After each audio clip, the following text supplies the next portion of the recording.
So the other day, as I'm going through a bunch of news stories to bring to you on the program, ran across another headline about a fire at a U.S. food processing facility. What in the world is going on? This is Truth to Ponder with Bob Bierman. Now, it sounds like a lot of fires to somebody that's not really paying attention, and I know that it's taken on some traction in a bunch of news sites that I look at. And it does make you wonder, especially with the rising cost of food, is there a connection? Did a little bit of research. You know, there's plenty of things we need to be concerned about. And the food processing plant fires, honestly, I'm coming to conclude they're not as big of a deal as some people are trying to make it out to be, and here's why.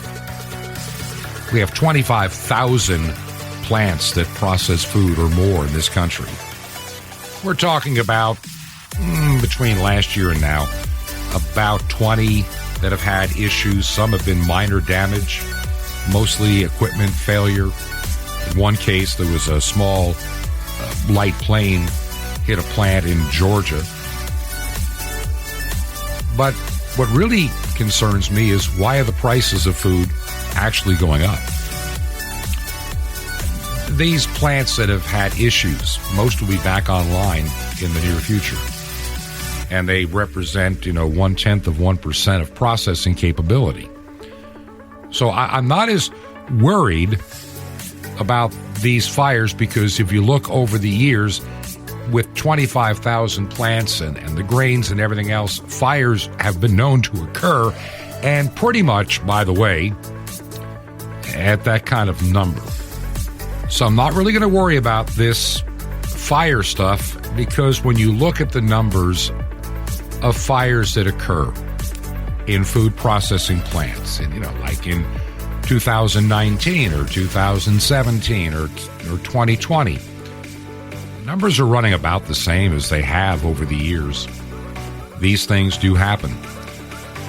But what I am concerned about is, why would the President of the United States, Joe Biden, why would he make a statement that there would be real food shortages worldwide?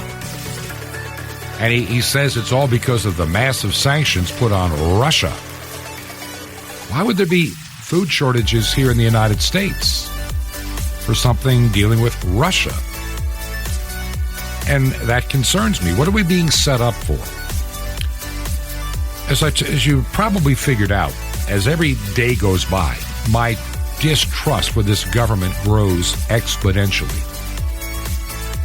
Jen Psaki, probably the highest paid, bold-faced liar, in a government job you could ever find. She is a professional class liar. She was only supposed to be a part of the Biden transitionary team, but she's hung on here now for over a year.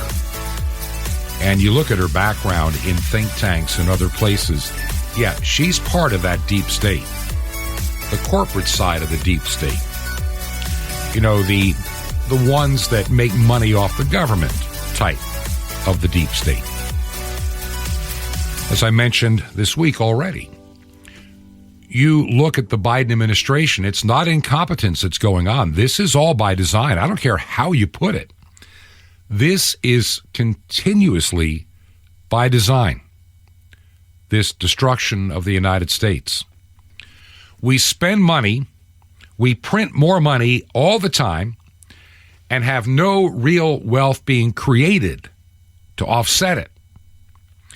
And so what happens is your money becomes worth less. And like I say, I'm retired. My wife and I, we're retired. We are on a fixed income, and we feel it when these prices go up dramatically. Last week, we drove up from Florida to Georgia, and I never can remember gasoline prices that high. And our vehicles get pretty decent gas mileage, but it was still painful to make that drive from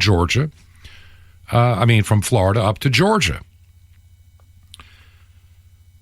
There is this systematic takedown. And maybe it's time we begin to have some practical thinking and strategies on what we need to be doing going forward. We have been spoiled here in the United States and Canada as well, and most of the Western world, with what is called, the supply chain. And the miracle of the computerized supply chain pretty well ensures that items you're needing to find at a particular store will be there when you come in. It helps where a store does not have to warehouse a tremendous amount of things. They can anticipate need and move it through the supply chain to get it to the retail or the online, and it comes to you on time, right down to food. Now, the pandemic put some dings and dents in that supply, and we saw what happened. We saw certain things running low or running out or being in panic buy mode. But what's going on today, this devaluing of our money, somebody I had a discussion with a while back talking about how student loans need to be forgiven, and a lot of people that went to like a tech school, well, they got up every morning, they went to school, they had jobs, and they paid their own way, and they would say, well, yeah, but school but cost several $1,000s a year, not like it is today. Yeah, but our money was worth it was, you could live on a lower wage, $100 a week, $120 a week. That's what I got paid in my first, job when I'm married, $125 a week. Then I got paid $150, and I thought it was a big deal. Our currency has been devalued. Just go back 50 years. Whatever something cost you outside of certain electronics, like, 50 years ago, multiply it by 10. Just multiply it by 10. Gasoline was 30 cents a gallon or 32 cents a gallon. It's $3.20 a gallon or higher. Just a lot of things. Some things have been reasonable, like electronics, because of mass production. But our money has been devalued systematically over time. We're experiencing a lot of things, and I think God's hand of judgment is also coming upon the United States. Now, today being Wednesday, Jim Calhoun has made it clear that he would love to help us out again, as we're trying to get so much done here once we first got to Georgia. And he said that he would be more than happy to jump in, and I'm more than happy to take him up on that offer. And so Jim is going to be talking about how to get back to the basics of life. And so I'd like to welcome Jim Calhoun back to the microphone today to share his thoughts on these topics. Thanks, Bob. It's great to be back on Truth to Ponder. And I really do appreciate my time behind this microphone visiting with the great audience of Truth to Ponder, because I feel like I've made a lot of good friends with some of the listeners. The listeners of Truth to Ponder truly are a cut above. Now, that's just my opinion, but I think I'm right, and I'm going to stick with it. I'm going to give you an update on the drought situation here in central Nebraska. We've been having quite a few prairie fires, and they're very destructive. And when you have winds of 50 and 60 miles an hour and whatever foliage is out there is extremely dead and dried up, conditions are right for disaster as far as fires are concerned.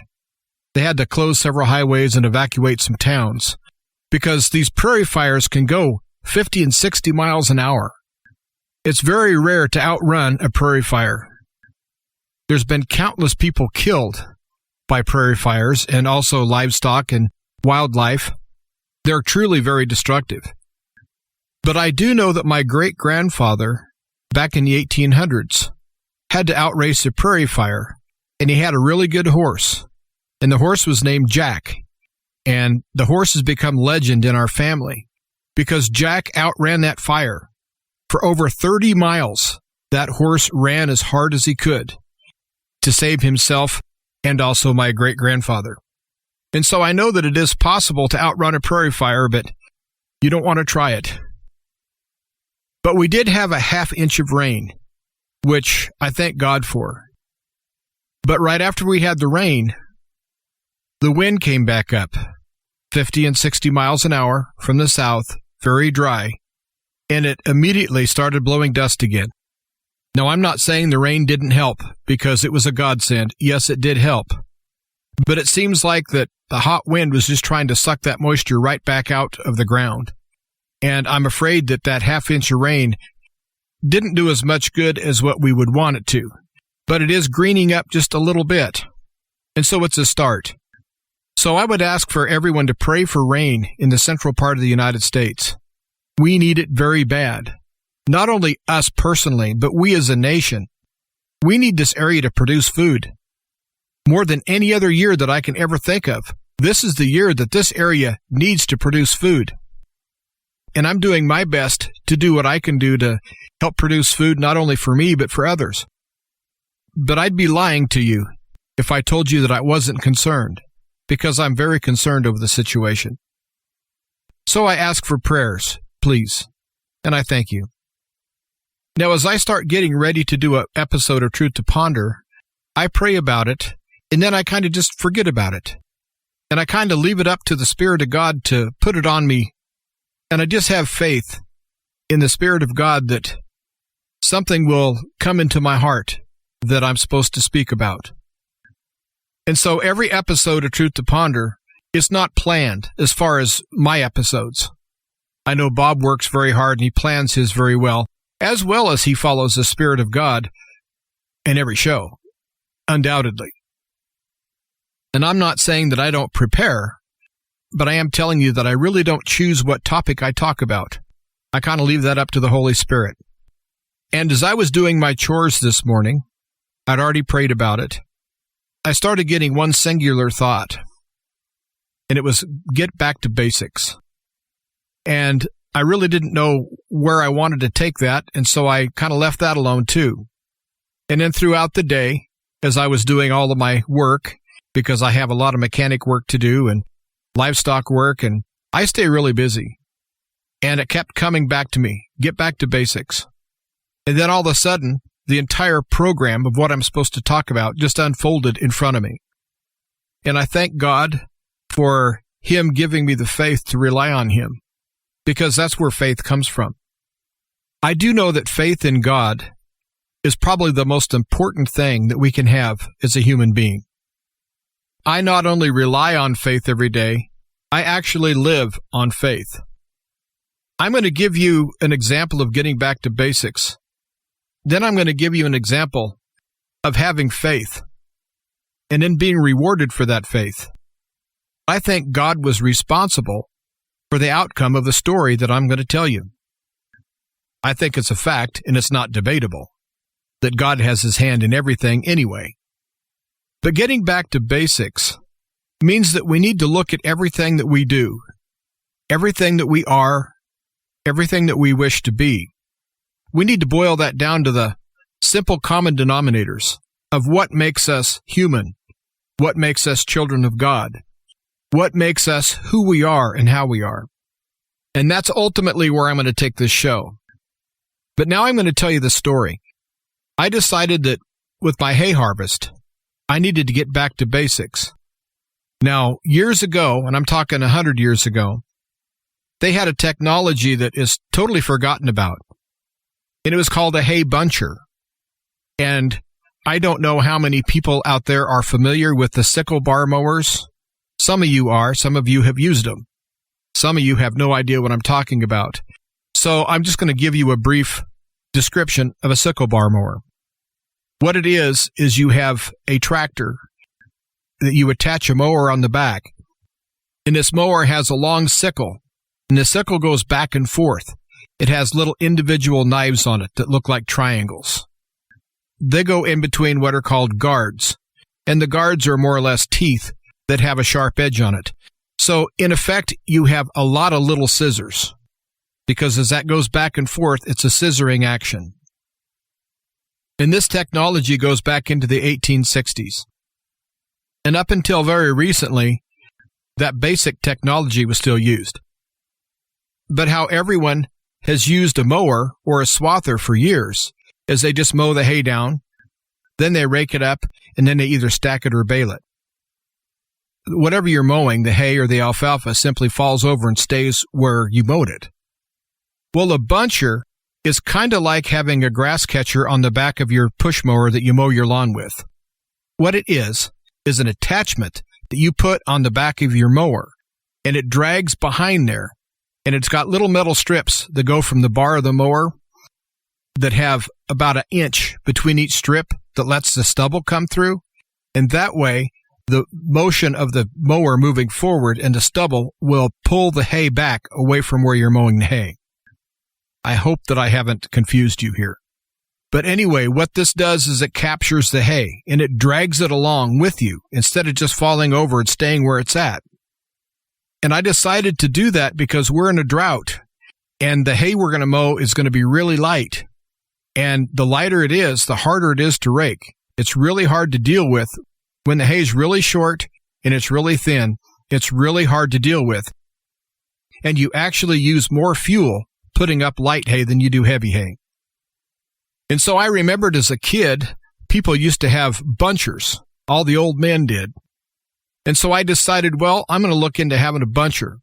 So I checked online, and there's hardly anything on them online. I saw just one picture. And I thought, well, I'm going to build me a buncher. Because if I can save the fuel of not having to rake the field, and also the hay bunches that I gather will be of decent size to where I can handle them and use less fuel. So I was getting back to the basics of a sickle mower of how it was originally designed. And yes, I'm going somewhere with this story. Well, anyway, decided to build a hay buncher. Well, I went out to my great-grandfather's old metal pile, which I visit every once in a while. It's really hard to get to. It's in some tangles and it's in a wooded area that's kind of tangly, and it's not a great place to go pull metal out of. But I figured that there would be some pieces in there that I could use. So I went out there and I started moving some metal. There's a pile of it out there. I started unpiling some of the metal through all the branches and everything else that was in it. And I looked down and I saw some strips. And I thought, those would be perfect to use as strips on a buncher. So I grabbed a couple of strips and found out they were attached to a bar. And I thought, no, this couldn't be. Well, I started uncovering it, and yes, it was the bottom half of a buncher, already built. I've lived here my whole life, and I'm 60 years old, and that pile's been here since long before I was born. And I never knew there was half of a buncher down in that metal pile. Well, I was really happy. I pulled it out and thought, well, that takes care of half of my job right there. Got half the buncher built. And then I started clearing away a little bit more, and lo and behold, I saw the other half of the buncher down amongst the metal. So I pulled it out, and it took me just an hour to straighten it all back up. And here I have a buncher that's ready to go in an hour. Now, I really do feel that God put it on my heart to get back to basics. And also, I think that God gave me the idea of saving the fuel and also of getting my work done the way I need to get it done. And then He provided the means for me to have that. Now, you might say, well, that's been laying there for years. God didn't put it there. No, but God revealed it to me. God put it on my heart. And like I say, I very rarely go to this metal pile. So why did I decide to go to this metal pile? You're never going to convince me otherwise, but I truly feel that the Spirit of God was involved in this whole process. Now I'm looking forward to this summer of using this buncher, because a lot of people that I've talked to are really worried about their hay crop, and they're worried about being able to rake it up because it's going to be so light. So I'm letting all my friends and neighbors that do hay, I'm letting them know that I'm fixing a buncher and why. And hopefully some of them will get back to basics too. And if they need to look at a pattern, I got a complete one right here now, ready to go. Normally finding that buncher would have really shocked me and surprised me. But like I tell people, I live on faith. And God has come through so many times for me. God has come through just countless numbers of times in my life in that way. And so nothing surprises me anymore. I just give thanks to God and give Him all the glory. But that's one instance of getting back to basics and being rewarded for it. Now I'm going to go on to getting back to basics as far as we, the people. And I'm talking about the common people, the people that make the world work, the people who just want to raise their families and worship their God and live in peace. Those are the people I'm talking about. We all need to learn how to get back to basics.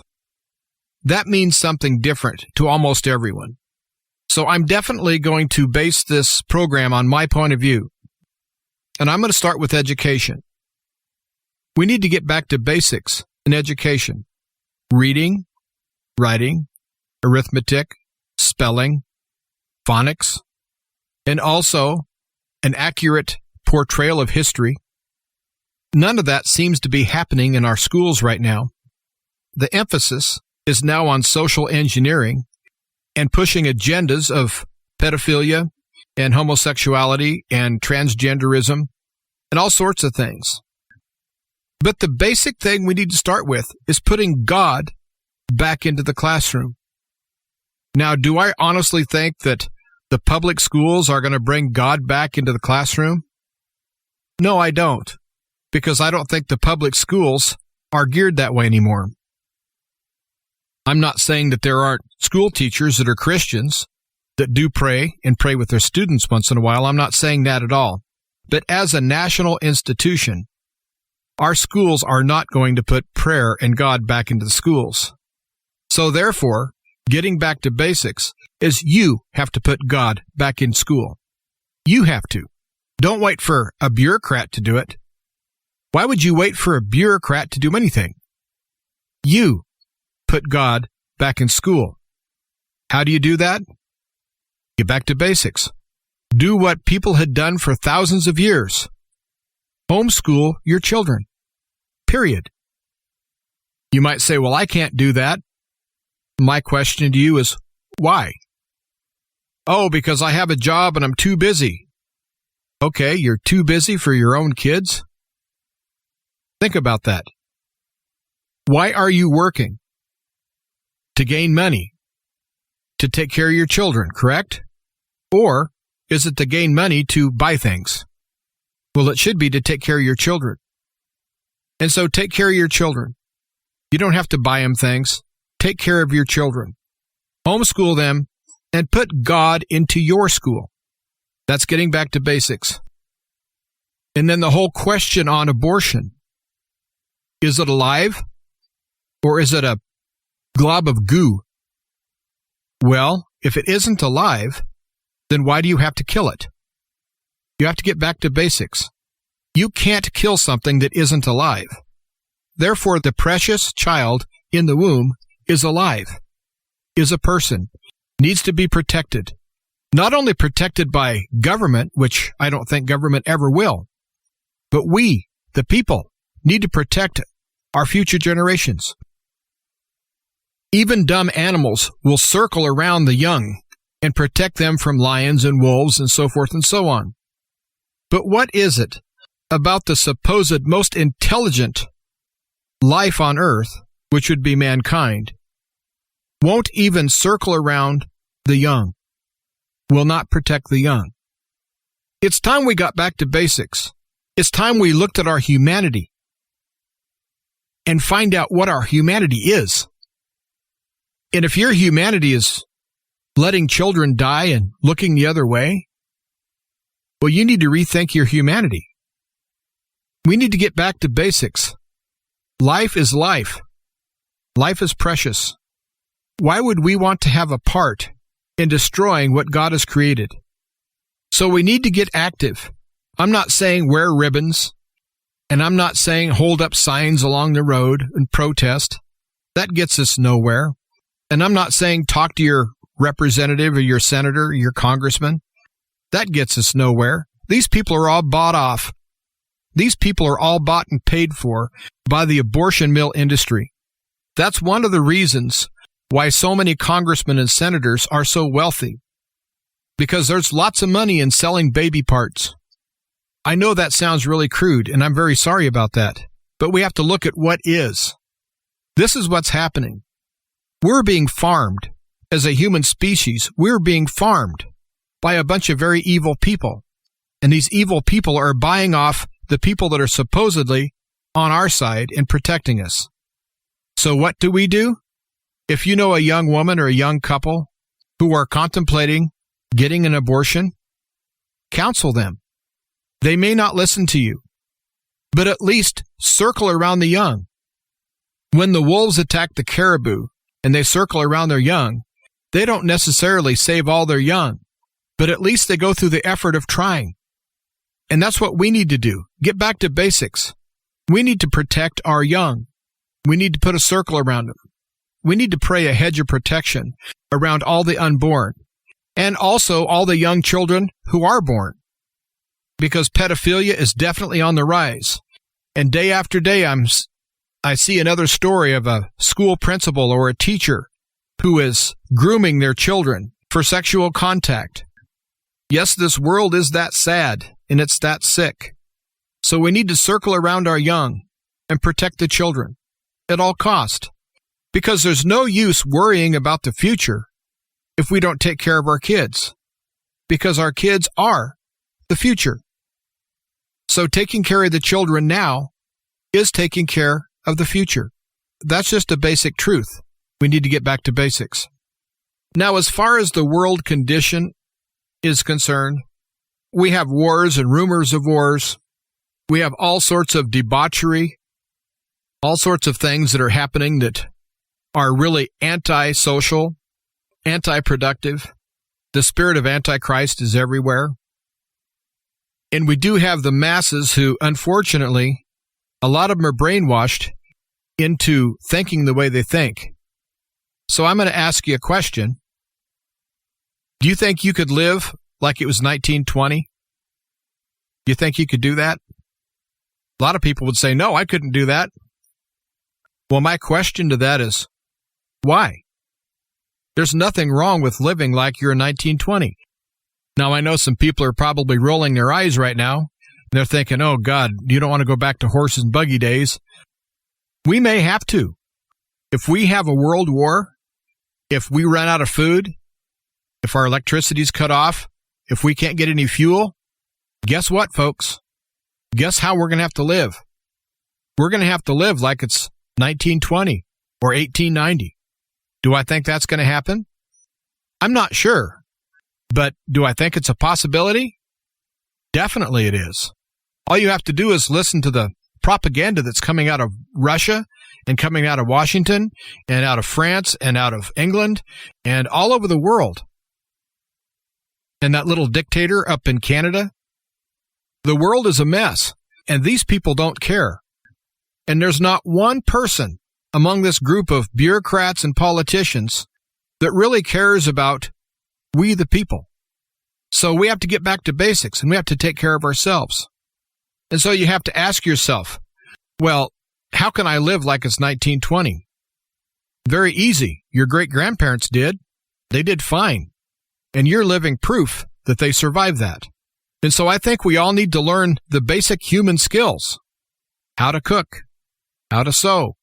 Get back to basics. Learn how to can your own food.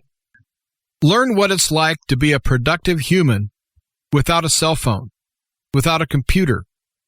We seem to be basing our entire life on gadgets and gimmicks and technology. Guess who controls the gadgets and the gimmicks and the technology? The people who are deeply rooted in the spirit of Antichrist are the ones who control that whole system. They have everyone addicted to their smartphone, and the smartphone is being used against the people to track them and to monitor them, what they're buying, where they're going. There's all sorts of smart appliances going in homes, smart refrigerators, smart toasters, things that can spy on you.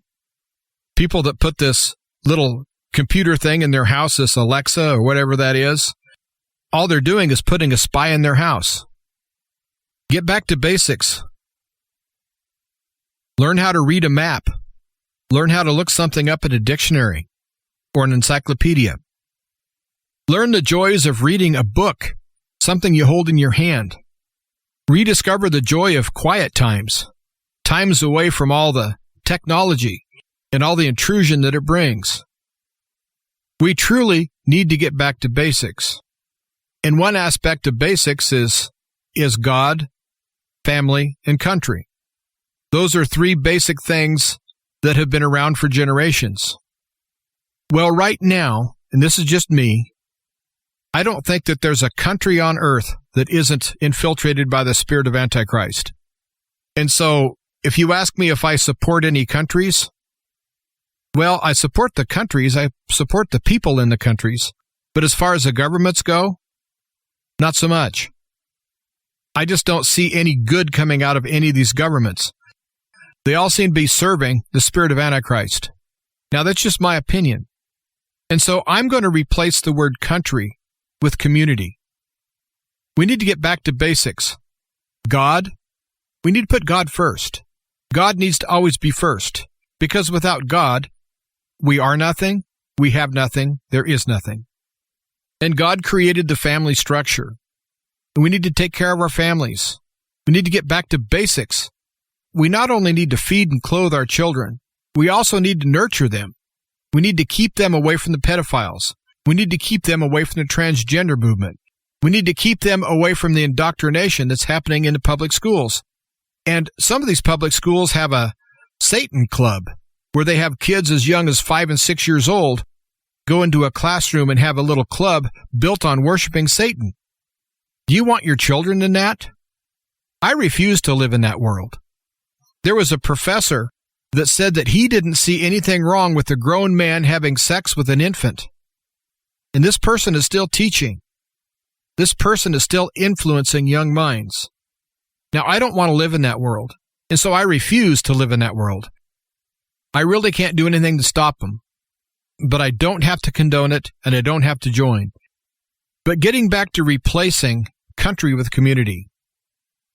After we take care of our family and we nurture our family, traditionally, we've stood up for our country. But I think we need to keep it closer to home. We need to stand up for our own communities. And I'm not talking about the community government so much, just the people, our neighbors, our friends, the people that share the same area that we do.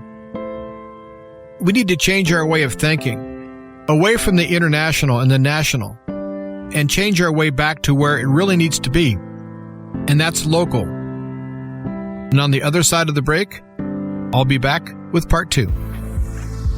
And thanks so much, Jim. And he will be right back after this upcoming break here on Truth to Ponder. I want to thank all of you that keep this radio program on the air.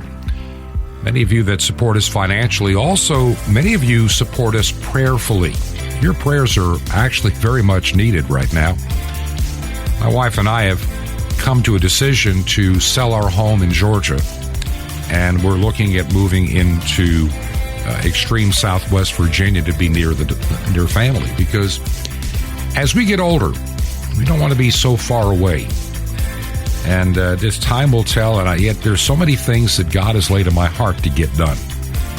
So the house is being listed this week in Georgia, and we're just praying that God will send the buyer that needs to buy this house, and that we can quickly decide where and how we're going to do our next phase of our life. I'm going to miss this little place, and I'm going to miss this little studio. It sounds great, but we're just going to move it to another location into Virginia. And we still have a place in Florida. God has been very good in that department. We're not wealthy people. We just happen to have had real estate. And so we're just fortunate in being able to have this place. It was really dirt cheap. We bought it to rehab it because we were going to need it for a time being up here and some work that I was doing. And it was just a better way to invest some of what we had in savings. That was, well, you're losing money against inflation for this savings today.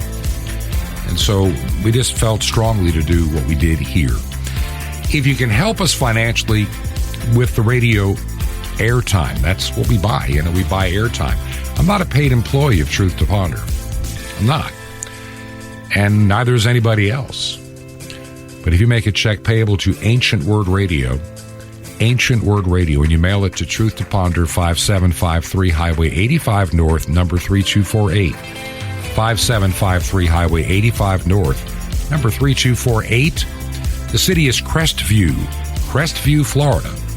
Crestview, Florida. Zip code is 32536. That zip code again, 32536. Anything you can do to help us during this month is always appreciated. This is Truth to Ponder with Bob Bierman. Join in the joy. Shalom Aleichem.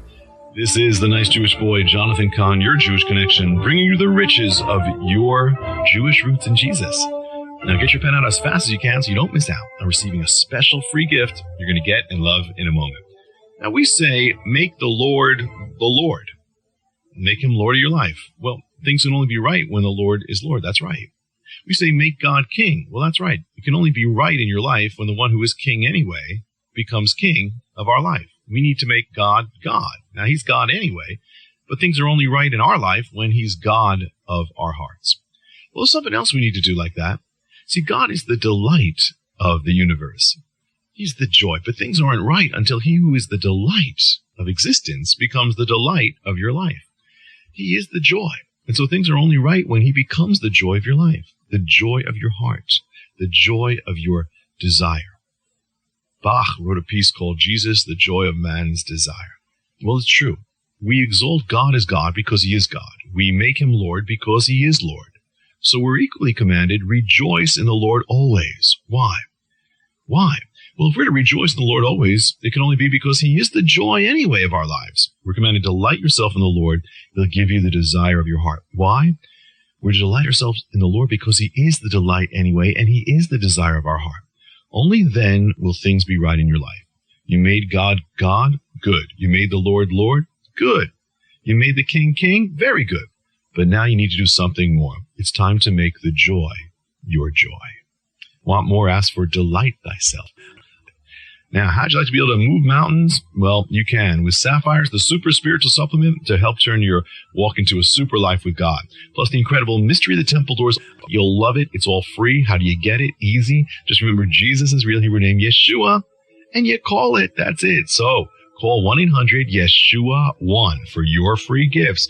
You will be blessed, but call now. It's 1-800-YESHUA-1. And I invite you, my friend, to join me in the Great Commission to bring salvation back to the Jewish people and to reach countless people throughout the earth of every tribe and tongue.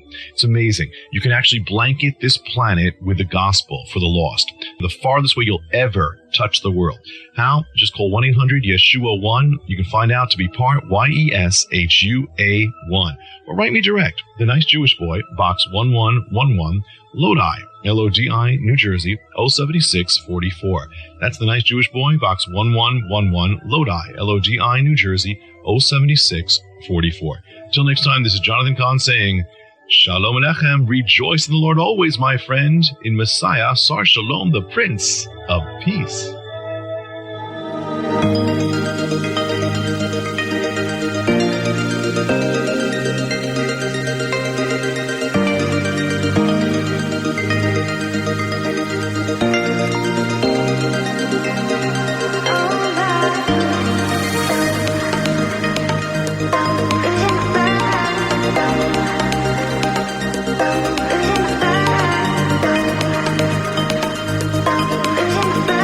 This is Truth to Ponder with Bob Bierman. Welcome back to part 2 of this episode of Truth to Ponder. I'm your host, Jim Calhoun, filling in for Bob Bierman today. And Bob Bierman will be back soon with another great episode of Truth to Ponder. And I really appreciate Bob letting me talk to his great audience. And I thank you for sticking around. We've been talking about getting back to basics. And I think that needs to start with your relationship with God and also needs to start in your home. Because ultimately, we need to do everything in our power to make our position in life stronger. Now, most people know this, but some people don't. Life is a process. Everything in life is a process. And so if you take things day by day, sometimes moment by moment, and build things up to where you have a stronger position, that's definitely the best plan of action. There's no way that you're going to be able to go from point A to point B as far as getting your headspace right and getting things lined up. You're not going to do that in an instant. It is a process. But each day, you can do little things to make your position stronger. Day by day, you can build it up. A lot of people realize that slow and steady does indeed win the race. If you see a need in your community and you can do something about it, then please do. Do something about it. We're so brainwashed into finding out what's happening in Ukraine and everywhere else that we don't even know what's happening around the corner. And I think that's really sad. Now, it's sad that anyone's getting hurt or killed in Ukraine. War is very evil. But there's nothing that I can truly do to help that situation. But in my own community, there's plenty I can do. If we all took care of our walk with God and our relationship with God, and we all took care of our families, and we all took care of our communities, that all of a sudden, such a country with a population that's doing that, the country will be fine too. Because it is all connected. But it seems like the powers that be are trying to keep our minds on this huge picture that we can't do anything about. And they do that to depress us. Because they know that we can't do anything about it. I'm not saying to ignore it. I'm not saying not to pray about it. But I'm going to say don't obsess with it. There's so many people obsessed right now with things happening all over the world. You need to be obsessed with your relationship with God. You need to be obsessed with taking care of your family. And to a lesser extent, you need to be obsessed with helping your community. If you must be obsessed with anything, those are the three things. But it's really time that we as a human species understand that what we are is not a sum total of our gadgets. What we are is not a sum total of the technology that surrounds us. We are still flesh and blood. We are still the same human species that God created. And for thousands of years, mankind has existed without all the gadgets and toys and technology. But we seem to be a generation that seems like we're so addicted to it that we can't even fathom life without it. Well, we may be forced into a life without it. But I would say get a head start with things. Start living your life simpler, more basic. And I think that you'll find yourself less frustrated, more fulfilled, and a lot more content. And so I'm going to tell you a little bit about what I'm doing. Every day I do something to make my position stronger. And I've been doing that for over a year now. And in that year, I now have a fully stocked fallout shelter. I have enough survival food to get me by for months. I have plan A, B, C, and D on almost everything, but I've done it one day at a time. I plan my days very carefully, and the projects that I work on that will help me imminently with other projects that need to be done. And so I've been laying what I consider a very good foundation if we have an earth-shattering, world-changing catastrophe. And I choose what projects I'm going to do the exact same way as I do everything else. I pray about it, then I stay very receptive to what I think the Spirit of God is putting on my heart. That's how I choose what I work on. And there may be times that I work on things that really don't make any sense of why I'm doing it at that time. But later on, I find out that that was done in the correct order. It was something that needed to be done. And I was glad that I was obedient and listened and followed what was put on my heart. And so I think that's also another basic thing we need to do. Stay in prayer. Stay teachable. Stay reachable. Reachable by the Spirit of God. Learn how to be quiet. Learn how to listen. Learn how to obey. And follow the leadings of the Spirit of God. Those are basic things. But those basic things right there are the foundation of building something that's going to give you a better future. There's an awful lot of talk show hosts and a lot of shows out there that talk about all the gloom and doom and all the coming catastrophes. As I'm doing research for shows, it's just one catastrophe after another, on and on and on. And I'm not saying that it doesn't affect me. because of course it does. But I've learned a little thing called perspective. There are things that I can do things about, and there are things I can do nothing about. And the things that I could do nothing about, I still don't believe I can't do anything, and so I pray about it, because I think that's the strongest thing we have anyway, is prayer. But one of the main reasons that I'm broadcasting is because I want to give people hope.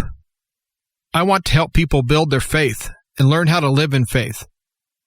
I want people to know that there are other ways of doing things. I want people to know that God is great and God is in control. I want to offer solutions to problems. Now, I'm not the smartest man in the room. I don't have all the answers. I don't claim to. And I know there's lots of people out there that are a lot smarter than I am.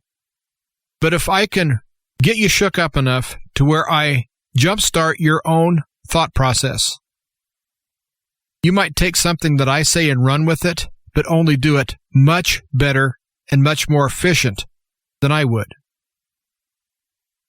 I have a tendency to kind of circle the drain and do things the hard way. I don't know why I am that way. That is the way I am. And no matter how I've tried to change that, that's just me. And that gets me to another basic.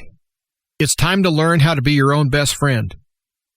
Because there are things in life that you face that if you had a friend face it, you would take that friend by the hand or give that friend a hug and give that friend some kind words and some good advice, because that's how we're wired.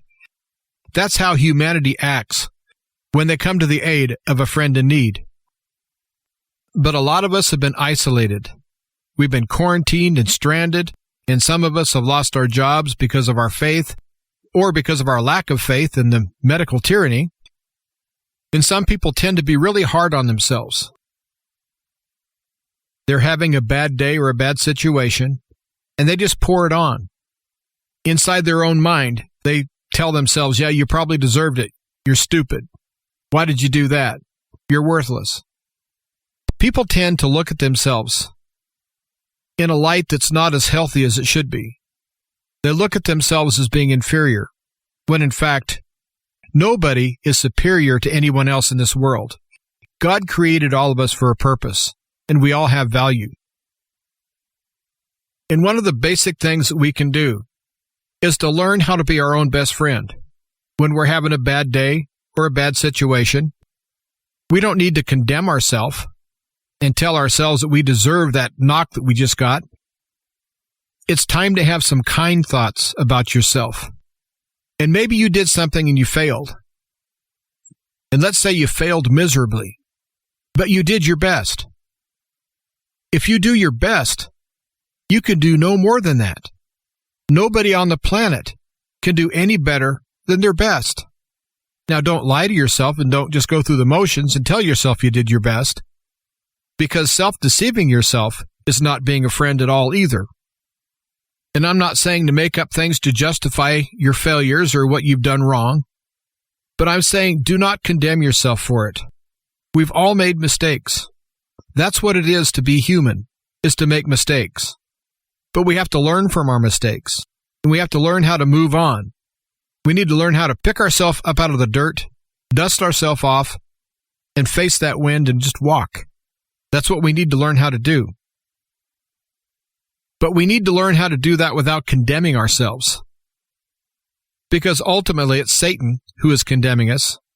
And you have to remember, while you may be condemning yourself, you have to remember what Jesus Christ is doing right now for you. He's with the Father interceding for you if you're a child of God. So why would you be tearing yourself down while Jesus is with Almighty God interceding for you? Jesus died for you. God loves you. Now, I'm not saying you have to love yourself and worship yourself. I'm not saying that at all. But you need to learn how to not condemn yourself. You need to learn how to get back to the basics with the golden rule and use that same golden rule when it applies to yourself in thinking about yourself. You know, I'm just a miserable sinner, just like you are, saved only by the grace of God. And there's no medical reason that I'm alive. And I know that I'm here today because of a miracle of God. And it took me about 10 years to finally figure out why God spared my life. And I think God spared my life so I could help people. And so I'm going to be obedient to that. I'm going to try to help as many people as I can. Like I say, I don't have all the answers. But I think we need to get back to basics on everything in life. Whether it be learning how to cook or sew or can, or just the basics of taking time to be silent and let God be God. Be still and know that He's God. That's getting back to basics. Getting back to basics is taking care of yourself, taking care of your children, taking care of your whole family, taking care of your community. That's getting back to basics. We all need to look at this life and know that we're not put here at random. There is a reason that you're alive today on this planet during all this time of trouble. There is a reason that you're here right now. Now, I don't know the reason, and you may not know the reason, but you need to pray about it. Pray that God reveals to you the reason that you're here right now in these troubled times. I see all the bad. I see all the negative. I see all the problems. But I also know that as a child of God, we shall overcome. And that's one thing that I'm seeing among some Christians, is that they're buying into all the doomsday, and they're forgetting that they're a child of God. I'm not saying that just because you're a child of God, that everything's going to be sunshine, lollipops, and rainbows, because just the opposite's the case. You have to go through lots of trials and tribulations as a believer. And the Bible is very clear on that. But that doesn't mean that we have to have despair in our heart. That doesn't mean that we have to live in a spirit of fear. The Bible says, fear not. And so I take that literally. I believe every word in the Bible is there for a reason. So I believe every word in the Bible. And the Bible says, fear not. And so I don't. Some may think that I'm very naive, and I'll admit that I'm probably very naive on lots of things. But I like to live where the rubber meets the road, and I like to go back to basics. And one of the most basic things is, Jesus Christ died for you, and right now He's interceding for you. And through Jesus Christ, we have life. That's basic. And so when I see that some country has bombed another country, or some pedophile has been caught with their students or something like that, it does trouble me. It does bother me. And yes, it almost depresses me at times. But I go back to basics and know that God is in control. God says, fear not. And through the grace and power of God, we shall overcome. And the Bible also clearly states that this too shall pass. So the most basic thing we can do is to try to build our faith and to try to have a closer walk with the Lord. And then when it comes to the physical things, just try to do something every day to get a victory over the technology. Even if it's using a handsaw instead of an electric saw. Just anything that you can do to show yourself that yes, you can live without all the technology. And also, if you pay close attention, you'll start to notice when people are trying to brainwash you or trying to influence you in a negative sort of way, or they're trying to depress you. Simply don't buy into it. This whole world that they're trying to build, this great reset, this new world order, this satanic cabal of evil people, that's the world they want. And I hate the fact that there's people that are actually buying into that and they're accepting it. And some people are even welcoming that world. Well, that world is not for me, and I'm not going to be a part of it. I'm not going to join in. I'm not going to condone it. I'm not going to promote it. Matter of fact, I'm going to fight it because it's wrong.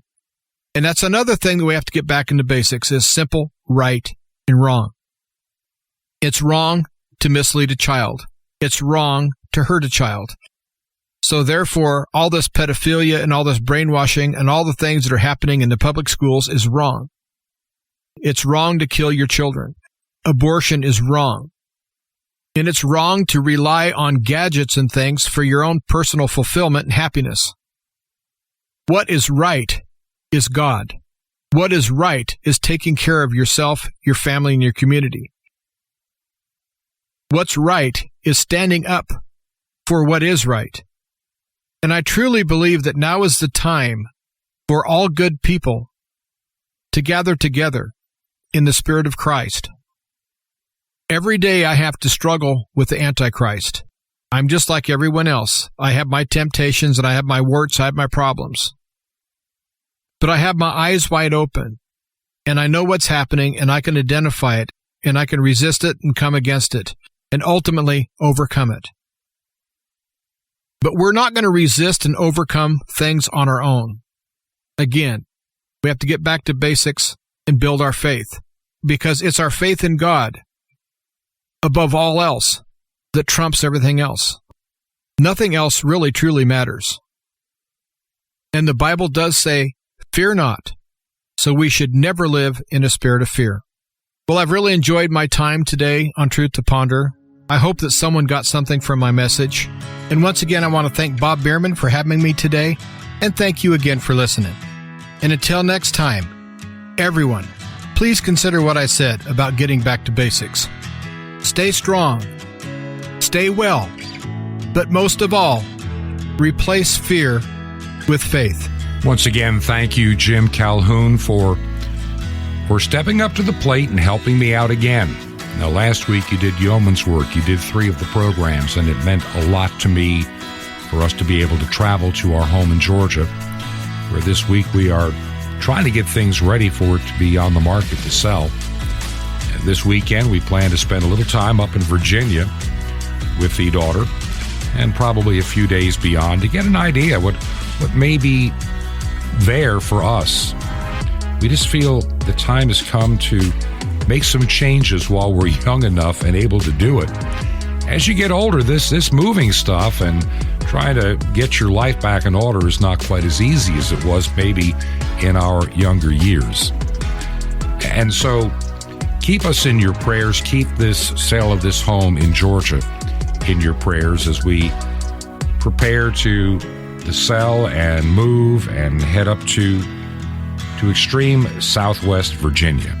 I can't speak maybe for you, but I just have this very strong feeling that God is moving his people around a little bit, not everybody, but getting us in a place of being prepared for the next things to come. We talk a lot on this radio program about being prepared. We learned during the pandemic, most churches were not prepared for not being able to meet. What would happen if the government shut the doors down to the church? Nobody ever believed that would happen, especially for the length of time that it did. And in Canada, arresting, and they went literally insane in Canada over this virus. And they exercised this just draconian authority on people. How are we ready? Where do we find fellowship? We'll be talking about that tomorrow on the program. For now, I just want to thank all of you that support us financially. It means the world to me to be able to pay these radio airtime bills. And if you can help us, make a check payable to Ancient Word Radio. That's Ancient Word Radio. Mail it to Truth to Ponder, 5753. That's 5753. Highway 85 North, number 3248. 5753 Highway 85 North, number 3248. And that is in Crestview. One word, Crestview, Florida. And the zip code in Crestview is 32536. That's 32536. This has been Truth to Ponder with Bob Bierman. To find out more, visit our website, truth2ponder.com. That's truth2ponder.com. Truth to Ponder, shining the light of truth in a darkening world.